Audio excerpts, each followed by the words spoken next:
30 ಜಿಲ್ಲೆ 30 ಸುದ್ದಿಯನ್ನ ಬನ್ನಿ ನೋಡೋಣ. ಮಂಗಳೂರಿನಲ್ಲಿ ಧಾರಾಕಾರ ಮಳೆಗೆ ಭಾರಿ ಅವಾಂತರ ಸೃಷ್ಟಿಯಾಗಿದೆ. ನಿನ್ನೆ ಸುರಿದಂತ ಧಾರಾಕಾರ ಮಳೆಗೆ ಹಲವು ಉಳ್ಳಾಳ ಬೈಲ್ನಲ್ಲಿ ಈಗಾಗಲೇ ಮನೆಗಳಿಗೆ ನೀರು ನುಗ್ಗಿದೆ. ಗುಡ್ಡ ಕುಸಿದಿಂದ ರಾಷ್ಟ್ರೀಯ ಹೆದ್ದಾರಿ 75ರಲ್ಲಿ ಸಂಚಾರ ಸಂಪೂರ್ಣವಾಗಿ ಬಂದ್ ಆಗಿದೆ. ಕಡಬ ತಾಲೂಕಿನ ಮಣ್ಣಂಗುಡ್ಡೆ ಬಳಿ ಗುಡ್ಡ ಕುಸಿತ ಆಗಿದ್ದು, ಬೆಂಗಳೂರು ಮತ್ತು ಮಂಗಳೂರು ಸಂಪರ್ಕಿಸುವಂತ ರಾಷ್ಟ್ರೀಯ ಹೆದ್ದಾರಿಯಲ್ಲಿ ಲಾರಿ, ಬಸ್, ಟ್ರಕ್ಗಳ ಸಂಚಾರವನ್ನು ನಿಷೇಧ ಮಾಡಲಾಗಿದೆ. ಇನ್ನು ಕಾರು, ಬೈಕ್ ಸವಾರರಿಗೆ ಬದಲಿ ಮಾರ್ಗವನ್ನ ಬಳಸುವುದಕ್ಕೆ ಎಸ್ಪಿ ಡಾಕ್ಟರ್ ಅರುಣ್ ಅವರು ಮನವಿಯನ್ನು ಮಾಡಿದ್ದಾರೆ. ಮಾಣಿ ಬಳಿಯ ಪೇರಮುಗುರು ಬಳಿಯೂ ಕೂಡ ಗುಡ್ಡ ಕುಸಿತ ಆಗಿದ್ದು, ಅರ್ತ್ ಮೂವರ್ಗಳಿಂದ ಮಣ್ಣನ್ನ ತೆರವು ಮಾಡುವಂತ ಕಾರ್ಯ ಈಗ ಮುಂದುವರೆದಿದೆ. ಮೇರಿ ಹಿಲ್ನಲ್ಲಿ ಜಲಸ್ಫೋಟದಿಂದ ಭಾರಿ ಗುಡ್ಡ ಕುಸಿದಿದ್ದು 10ಕ್ಕೂ ಅಧಿಕ ಮನೆಗಳಿಗೆ ಈಗ ದೊಡ್ಡ ಮಟ್ಟದ ಅಪಾಯ ಎದುರಾಗಿದೆ. ಇನ್ನು ಮೇರಿ ಹಿಲ್ನ ಕೆನರಾ ವಿಕಾಸ್ ಕಾಲೇಜ್ನ ಕಾಂಪೌಂಡ್ ಕುಸಿದು 15ಕ್ಕೂ ಅಧಿಕ ದ್ವಿಚಕ್ರ ವಾಹನಗಳು ಈಗಾಗಲೇ ಜಖಂಗೊಂಡಿದೆ. ಕಾಂಪೌಂಡ್ ಕುಸಿಯುವಂತಹ ದೃಶ್ಯ ಸಿಸಿಟಿವಿಯಲ್ಲಿ ಸೆರೆಯಾಗಿದೆ.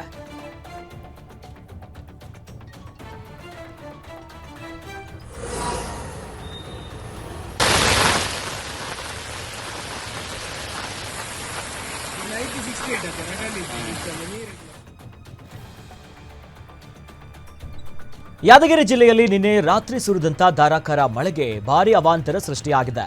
ಹಳ್ಳದ ನೀರಿನ ಪ್ರವಾಹಕ್ಕೆ ತಾತ್ಕಾಲಿಕ ಸೇತುವೆ ಕೊಚ್ಚಿ ಹೋಗಿದೆ. ಸುರಪುರ ತಾಲೂಕಿನ ಕಲ್ಲದೇವನಹಳ್ಳಿ ಗ್ರಾಮದಲ್ಲಿ ಈ ಘಟನೆ ನಡೆದಿದೆ. ಜನರ ಅನುಕೂಲಕ್ಕೆ ತಾತ್ಕಾಲಿಕವಾಗಿ ಸೇತುವೆಯನ್ನು ನಿರ್ಮಾಣ ಮಾಡಲಾಗಿತ್ತು. ತಾತ್ಕಾಲಿಕ ಸೇತುವೆ ಕೊಚ್ಚಿ ಹೋದಂತಹ ಹಿನ್ನೆಲೆಯಲ್ಲಿ ಕಲ್ಲದೇವನಹಳ್ಳಿ ಗ್ರಾಮದಿಂದ ಹುಣಸಗಿ, ಸುರಪುರ, ರಾಯಚೂರು, ಯಾದಗಿರಿಗೆ ಸಂಪರ್ಕ ಕಡಿತಗೊಂಡಿದೆ. ಗ್ರಾಮದ ವಿದ್ಯಾರ್ಥಿಗಳು, ಗ್ರಾಮಸ್ಥರು ಈಗ ಪರದಾಡ್ತಿದ್ದಾರೆ. 5 ಕಿಲೋಮೀಟರ್ ದೂರದ ಉಜ್ವಲ್ ಮಾರ್ಗವಾಗಿ ಶಾಲೆ, ಕಾಲೇಜಿಗೆ ವಿದ್ಯಾರ್ಥಿಗಳು ತೆರಳುತ್ತಿದ್ದಾರೆ. ಕೂಡಲೇ ತಾತ್ಕಾಲಿಕ ಸೇತುವೆಯನ್ನ ಎತ್ತರವಾಗಿ ನಿರ್ಮಾಣವನ್ನ ಮಾಡಿ ಹೊಸ ಸೇತುವೆಯ ಕಾಮಗಾರಿಯನ್ನ ಬೇಗ ಮಾಡಿ ಅನ್ನೋದಾಗಿ ಸದ್ಯ ಅಲ್ಲಿನ ಗ್ರಾಮಸ್ಥರು ಆಗ್ರಹಿಸಿದ್ದಾರೆ.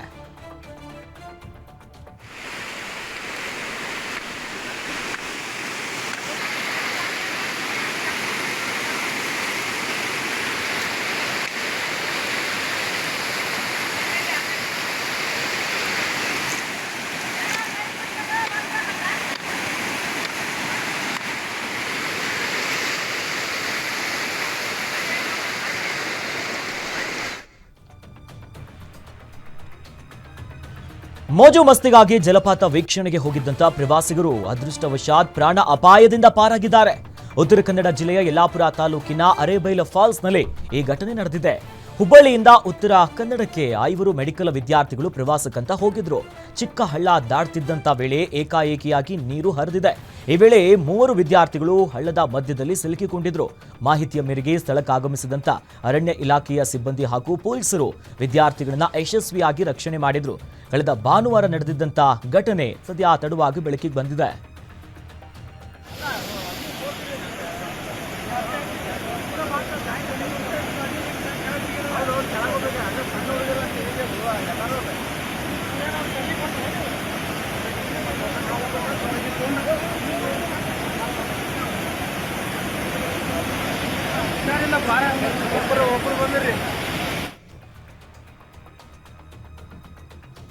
ನಿನ್ನೆಯಿಂದ ಕೊಪ್ಪಳ ಜಿಲ್ಲೆಯಲ್ಲಿ ಧಾರಾಕಾರ ಮಳೆಯಾಗ್ತಿದ್ದು ಸಾಲು ಸಾಲು ಅವಾಂತರಗಳು ಈಗ ಸೃಷ್ಟಿಯಾಗ್ತಿದೆ. ನಿರಂತರ ಮಳೆಗೆ ಮನೆ ಕುಸಿದು 1.5 ವರ್ಷದ ಮಗು ದಾರುಣವಾಗಿ ಸಾವನ್ನಪ್ಪಿದೆ. ಅವಘಡದಲ್ಲಿ 6 ಮಂದಿ ಗಾಯಗೊಂಡಿದ್ದಾರೆ. ಕೊಪ್ಪಳ ಜಿಲ್ಲೆಯ ಗಂಗಾವತಿ ತಾಲೂಕಿನ ಹೆಬ್ಬಾಳ ಗ್ರಾಮದಲ್ಲಿ ಈ ಘಟನೆಯಾಗಿದೆ. ಮಗು ಪ್ರಶಾಂತಿ ಸಾವಿಗೀಡಾಗಿದ್ದು, ಪ್ರಶಾಂತಿ ತಾಯಿ ಹನುಮಂತಿ, ಇನ್ನು ಕುಟುಂಬದ ಸದಸ್ಯರಾದಂಥ ಗುರುದರಮ್ಮ, ಭೀಮಮ್ಮ, ಹುಣಸೆಪ್ಪ, ಇನ್ನು ಫಕೀರಪ್ಪ ಅನ್ನುವರು ಕೂಡ ಗಾಯಗೊಂಡಿದ್ದಾರೆ. ಗಾಯಾಳುಗಳನ್ನ ಗಂಗಾವತಿಯ ತಾಲೂಕು ಆಸ್ಪತ್ರೆಗೆ ದಾಖಲಿಸಲಾಗಿದೆ. ಘಟನಾ ಸ್ಥಳಕ್ಕೆ ತಹಶೀಲ್ದಾರ್ ಯು ನಾಗರಾಜ್ ಹಾಗೂ ಗಂಗಾವತಿ ಗ್ರಾಮೀಣ ಪೊಲೀಸರು ಭೇಟಿ ನೀಡಿ ಪರಿಶೀಲನೆಯನ್ನು ನಡೆಸಿದ್ದಾರೆ.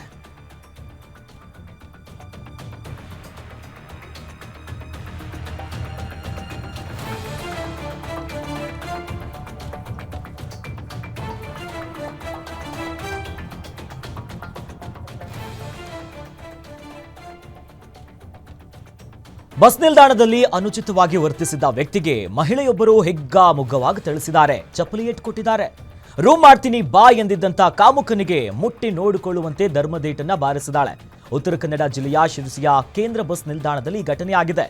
ಮದ್ಯದ ಅಮಲಿನಲ್ಲಿ ತೇಲ್ತಾ ಇದ್ದಂತ ಈತ ಬಸ್ಗಾಗಿ ಕಾಯ್ತಾ ಕುಳಿತಿದ್ದಂತ ಮಹಿಳೆಯನ್ನ ಕೆಣಕಿದಾನೆ. ಕುಡುಕನ ವರ್ತನೆಯಿಂದ ಕೆಂಡಾಮಂಡಲರಾದಂತ ಮಹಿಳೆ ಚಪ್ಪಲಿಯನ್ನ ಹಿಡಿದು ಕೆನ್ನೆಗೆ ಬಾರಿಸಿ ಕುಡುಕನ ನಶೆಯನ್ನ ಇಳಿಸಿದಾಳೆ. ಒಬ್ಬಂಟಿ ಮಹಿಳೆಯನ್ನ ಕಂಡ್ರೆ ಕೆಣಕಲು ಇನ್ಮೇಲೆ ಯೋಚನೆ ಮಾಡಬೇಕು, ಇಂಥ ಕೃತ್ಯ ಮಾಡಬಾರದು ಅನ್ನೋದಾಗಿ ತಿಳಿಸಿದಾಳೆ. ಮಹಿಳೆಯ ದಿಟ್ಟ ಕಾರ್ಯಕ್ಕೆ ಪ್ರಯಾಣಿಕರು ಕೂಡ ಬೆಂಬಲಿಸಿದ್ರು. ಇನ್ನು ಸೋಷಿಯಲ್ ಮೀಡಿಯಾದಲ್ಲಿ ಈ ವಿಡಿಯೋ ಸಿಕ್ಕಾಪಟ್ಟೆ ವೈರಲ್ ಆಗ್ತಿದೆ. ಮಹಿಳೆಯ ದಿಟ್ಟ ನಡೆಗೆ ವ್ಯಾಪಕ ಮೆಚ್ಚುಗೆ ಕೂಡ ವ್ಯಕ್ತವಾಗ್ತಿದೆ.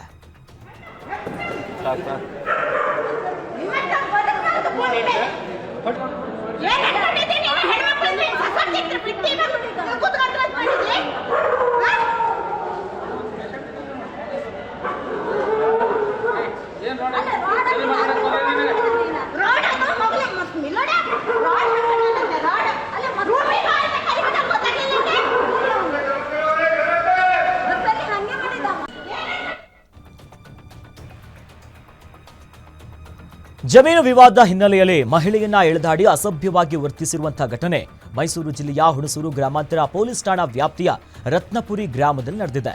ಪ್ರಕರಣದಲ್ಲಿ ಪುಟ್ಟಸ್ವಾಮಿ ಹಾಗೂ ಪುತ್ರ ಗೌತಮ್ ಎನ್ನುವವರು ಮಹಿಳೆಯ ಮೇಲೆ ರೇಷ್ಮಾ ಅನ್ನುವರ ಮೇಲೆ ಈ ರೀತಿಯಾಗಿ ಮಾಡಿದ್ದಾರೆ. ಸದ್ಯ ಹುಣಸೂರು ಪೊಲೀಸ್ ಠಾಣೆಯಲ್ಲಿ ದೂರನ್ನ ಸಲ್ಲಿಸಿದ್ದಾರೆ. ಮಹಿಳೆಯನ್ನ ಎಳೆದಾಡಿರುವಂತಹ ವಿಡಿಯೋ ಸೋಷಿಯಲ್ ಮೀಡಿಯಾದಲ್ಲಿ ವೈರಲ್ ಆಗಿದೆ.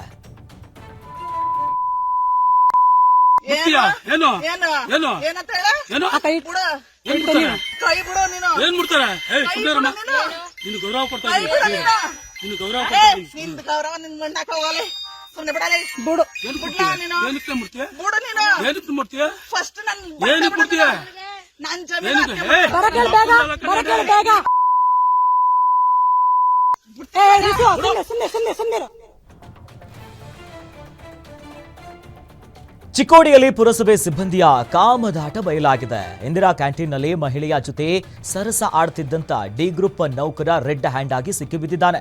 ಬೆಳಗಾವಿ ಜಿಲ್ಲೆಯ ಚಿಕ್ಕೋಡಿ ಪಟ್ಟಣದಲ್ಲಿ ಈ ಘಟನೆ ನಡೆದಿದೆ. ಪೌರ ಕಾರ್ಮಿಕನಾಗಿ ಸಂಜು ಕೆಲಸವನ್ನ ಮಾಡ್ತಿದ್ದ. ಇನ್ನು ಬಿಇಒ ಕಚೇರಿ ಎದುರಿಗೆ ಇರುವಂತಹ ಇಂದಿರಾ ಕ್ಯಾಂಟೀನ್ನಲ್ಲಿ ಈ ನಾಚಿಕೆಗೇಡಿನ ಕೃತ್ಯ ಎಸಗಿದ್ದಾನೆ. ಬಡ ಜನರು, ಅಸಂಘಟಿತ ವಲಯದ ಕಾರ್ಮಿಕರು, ಇನ್ನು ಬಡ ವಿದ್ಯಾರ್ಥಿಗಳಿಗೆ ಹೊಟ್ಟೆ ತುಂಬಿಸುವಂತ ಯೋಜನೆ ಈ ಇಂದಿರಾ ಕ್ಯಾಂಟೀನ್. ಸರ್ಕಾರದ ಮಹತ್ವದ ಯೋಜನೆ, ಆದರೆ ಅನೈತಿಕ ಚಟುವಟಿಕೆಗಳ ತಾಣ ಆಗಿದೆ ಅಂತ ಸ್ಥಳೀಯರು ಆಕ್ರೋಶವನ್ನು ವ್ಯಕ್ತಪಡಿಸಿದ್ರು. ಘಟನೆಯ ಹಿನ್ನೆಲೆ ಇನ್ನಾದರೂ ಕೂಡ ಪುರಸಭೆ ಅಧಿಕಾರಿಗಳು ಎಚ್ಚೆತ್ತುಕೊಳ್ತಾರಾ? ಇನ್ನು ಉದ್ಘಾಟನೆಯಾಗದಂತಹ ಇಂದಿರಾ ಕ್ಯಾಂಟೀನ್ ಇನ್ನಾದರೂ ಕೂಡ ಜನರ ಅನುಕೂಲಕ್ಕೆ ಉಪಯೋಗ ಆಗುತ್ತಾ ಅನ್ನೋದಾಗಿ ಪ್ರಶ್ನೆ ಮೂಡ್ತಾ ಇದೆ. ಗೌರ್ಮೆಂಟ್ ಆಸ್ತಿ ಇದನ್ನ ಮಾಡತ್ತೀನಿ. ಇಂದಿರಾ ಕ್ಯಾಂಟೀನ್ ಹೋದಿಲ್ಲ, ಮನಿ ಐತಿಲ್ ನಿಮಗ, ಮಹಿಳೆದಕ್ ಬಂದಿರಿ. ಗೌರ್ಮೆಂಟ್ ಆಸ್ತಿ ಇದನ್ನ ಮಾಡತ್ತೀನಿ. ಇಂದಿರಾ ಕ್ಯಾಂಟೀನ್ ಹೋದಿಲ್ಲ, ಮನಿ ಐತಿಲ್ ನಿಮಗ, ಮಹಿಳೆದಕ್ ಬಂದಿರಿ. ಕಲಬುರಗಿ ಜಿಲ್ಲಾಧಿಕಾರಿ ವಿರುದ್ಧ ಅವಹೇಳನಕಾರಿ ಹೇಳಿಕೆ ಪ್ರಕರಣ ಹಿನ್ನೆಲೆಯಲ್ಲಿ ಇಂದು ಎಂಎಲ್ಸಿ ಎನ್ ರವಿಕುಮಾರ್ ಎಸಿಪಿ ಕಚೇರಿಗೆ ವಿಚಾರಣೆಗೆ ಆಗಮಿಸಿದರು. ಕಲಬುರಗಿ ದಕ್ಷಿಣ ವಿಭಾಗದ ಎಸಿಪಿ ಕಚೇರಿಗೆ ಎರಡನೇ ಬಾರಿಗೆ ವಿಚಾರಣೆಗೆ ಆಗಮಿಸಿದ ರವಿಕುಮಾರ್ ತನಿಖಾಧಿಕಾರಿ ಶರಣಬಸಪ್ಪ ಸುಬೇದಾರ್ ಮುಂದೆ ಹಾಜರಾಗಿದ್ದರು. ಇನ್ನು ನಾರಾಯಣಸ್ವಾಮಿ ಚಿತ್ತಾಪುರದಲ್ಲಿ ಘೇರಾವ ಹಾಕಿದ್ದಕ್ಕೆ ಬಿಜೆಪಿಯಿಂದ ಕಲಬುರಗಿ ಚಲೋ ಕಾರ್ಯಕ್ರಮವನ್ನ ಹಮ್ಮಿಕೊಳ್ಳಲಾಗಿತ್ತು. ಕಾರ್ಯಕ್ರಮದ ವೇಳೆ ಜಿಲ್ಲಾಧಿಕಾರಿ ಬಗ್ಗೆ ಹೇಳಿಕೆಯನ್ನ ನೀಡುವ ವಿಚಾರಕ್ಕೆ ಸಂಬಂಧಪಟ್ಟಂತೆ ರವಿಕುಮಾರ್ ವಿರುದ್ಧ ಜಾತಿ ನಿಂದನೆಯ ಕೇಸ್ ಕೂಡ ದಾಖಲಾಗಿತ್ತು.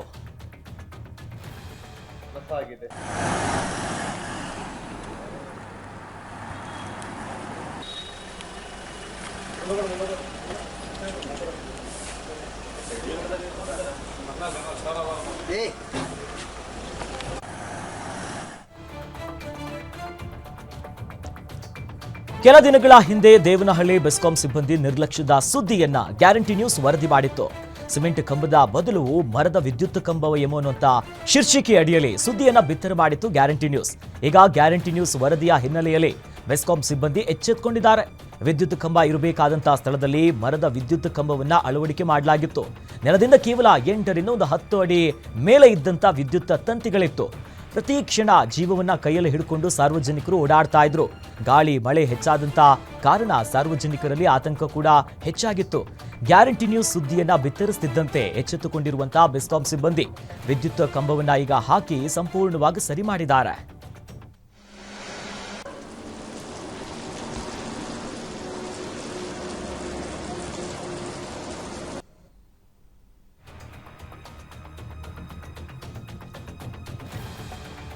ಕೋಲಾರ ಜಿಲ್ಲೆಯ ಮಾಲೂರು ತಾಲೂಕಿನ ಬಾವನಹಳ್ಳಿ ಗ್ರಾಮದಲ್ಲಿ ಕೈಗಾರಿಕಾ ಪ್ರದೇಶ ಸ್ಥಾಪನೆಗೆ ಜಮೀನು ಕಳೆದುಕೊಂಡಿದ್ದಂತ ರೈತರು ಇವತ್ತು ಪ್ರತಿಭಟನೆಯನ್ನ ಮಾಡಿದ್ರು.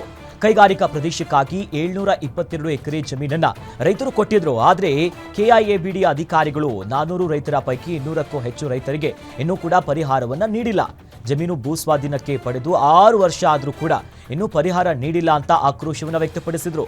ಪಿ ನಂಬರ್ ಜಮೀನು ಹಾಗೂ ಮರ ಮಾಲೀಕರಿಗೆ ಈ ಹಿಂದಿನ ನಿರ್ದೇಶನದಂತೆ ಪರಿಹಾರವನ್ನ ನೀಡಿ, ಭೂಮಿ ಕಳೆದುಕೊಂಡಿರುವಂತಹ ರೈತರಿಗೆ ಮೊದಲು ಪರಿಹಾರವನ್ನ ನೀಡಿ ಬಳಿಕ ಕಾಮಗಾರಿಯನ್ನ ಆರಂಭಿಸಿ ಅಂತ ಪ್ರತಿಭಟನೆಯಲ್ಲಿ ರೈತರು ಆಗ್ರಹಿಸಿದರು. ನಿಮ್ಮ ಮರಗಳಿಲ್ಲ ಅಂತ ಹೇಳ್ತಾರೆ.